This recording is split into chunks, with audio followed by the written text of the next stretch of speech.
Hi everyone, I'm Derry. I'm the worship leader at First Baptist Church in Owensboro, and you may have heard that we are returning to worship on Sunday, June the 7th. And most likely you're wondering what it will be like once we return.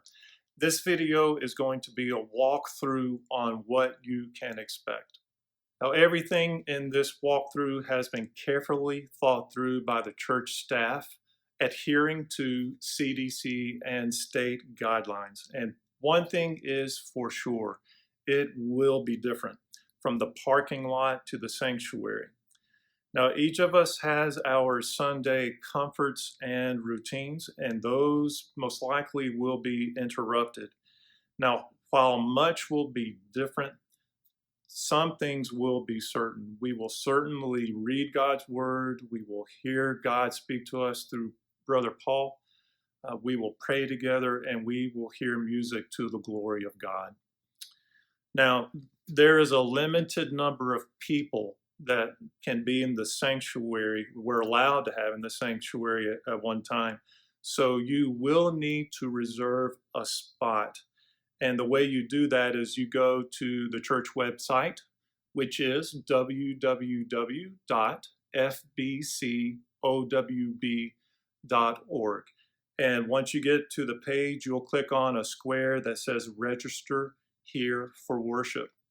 Once you do that, it'll tell you what to do. Now, the other option is you can call the church office, and that number is 270-683-3505, and one of our assistants will help you with that. Now, service times are at 8:30 and 10:30 a.m., and only 2 doors to the church will be unlocked, and I'm going to go over where those doors are in a moment. The thing you need to know is that the doors will be open no earlier than 30 minutes prior to the service. That means if you register for the 8:30 service, the doors will not be unlocked until 8 o'clock. If you register for the 10:30 service, 10 o'clock is when the doors open. And I know that some of us like to come to the church early for a variety of reasons, so please know if you come early, you won't be able to get into the church until 30 minutes prior. And as I said, there are only 2 entrances to the church, and neither is at the front of the church on 3rd Street.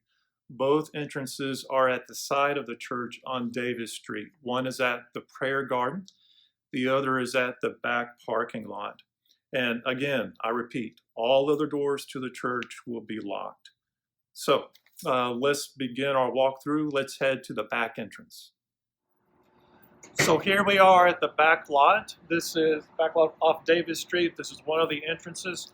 If you need to use an elevator, you need to use this entrance. This will be the elevator at this entrance is the only one that will be in operation. So use this back lot. If you don't need an elevator, use the other entrance. We'll see in a moment.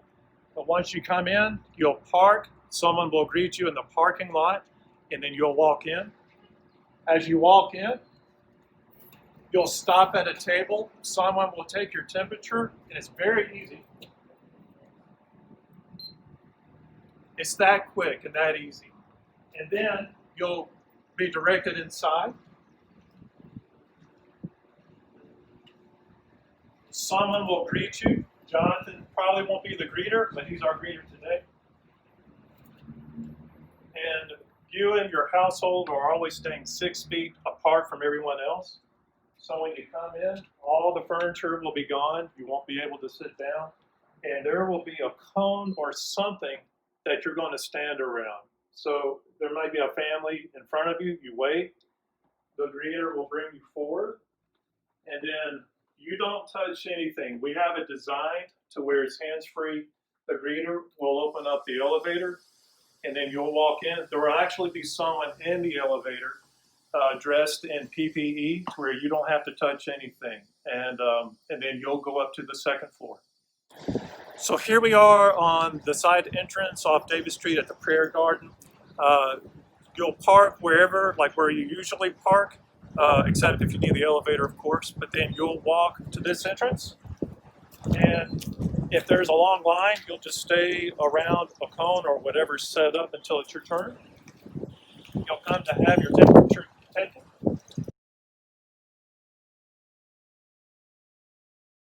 If there's a line, something will be here. Just you and your household needs to stay around either the cone or whatever's there. 6 feet social distance.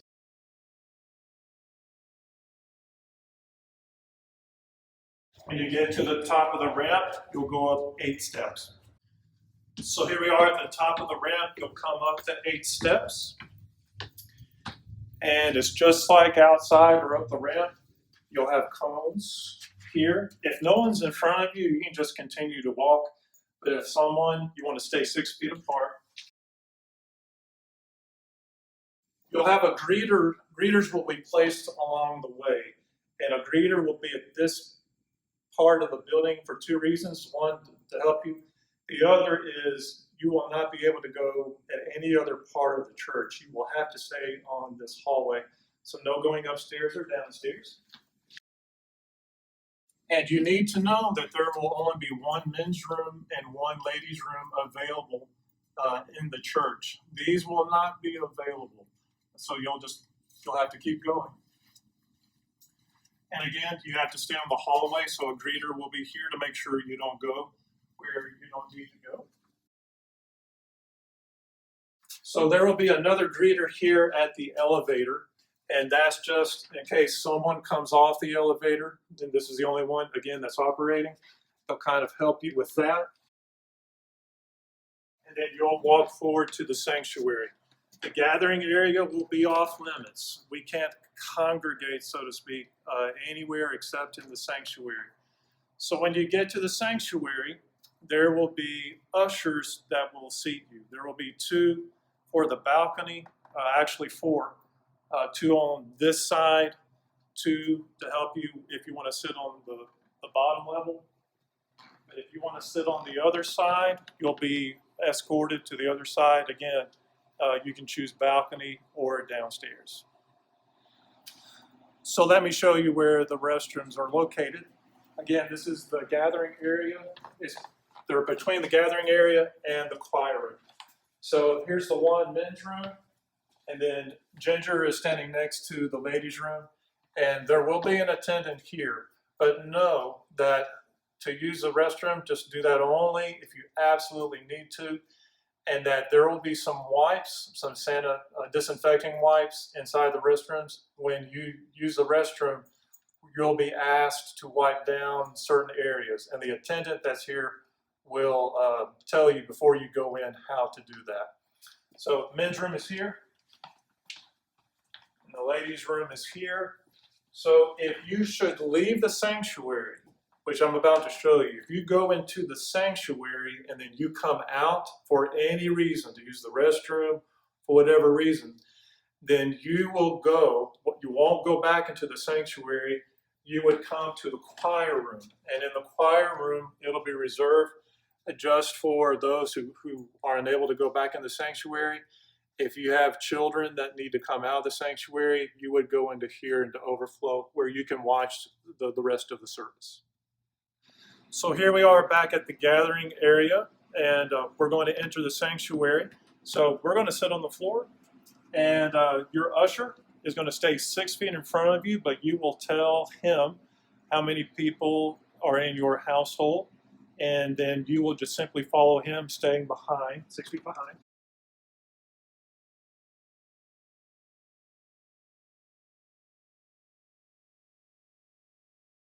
We have set up right here what it will look like, and if you'll notice, some rows will be taped off.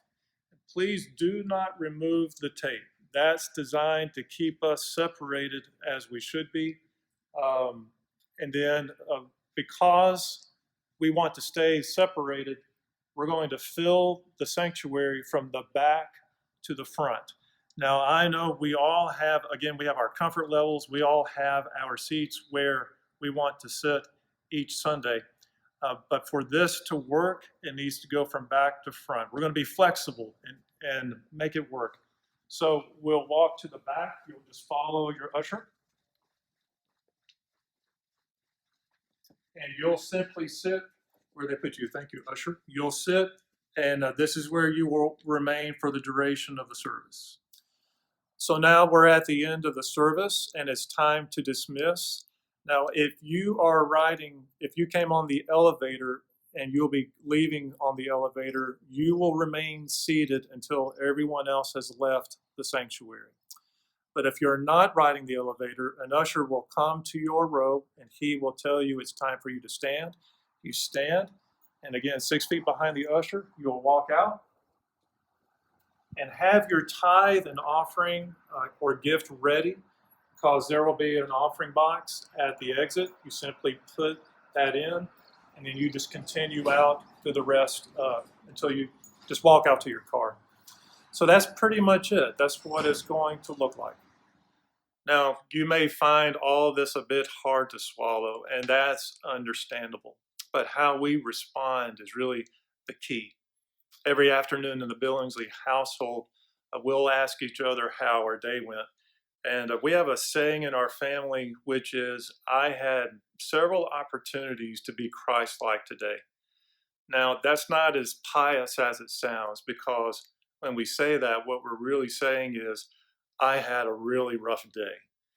But the fact is, you and I have many opportunities. Every moment of every day is an opportunity to be Christ-like. Regardless of the circumstances we're in, we can remain Christ-like. Now, you may find that returning to corporate worship is particularly challenging to you, but if we all agree to remain flexible, to show compassion to one another, and to see every challenge as an opportunity to be Christ-like, we will have a worshipful experience to the glory of God. Blessings to you.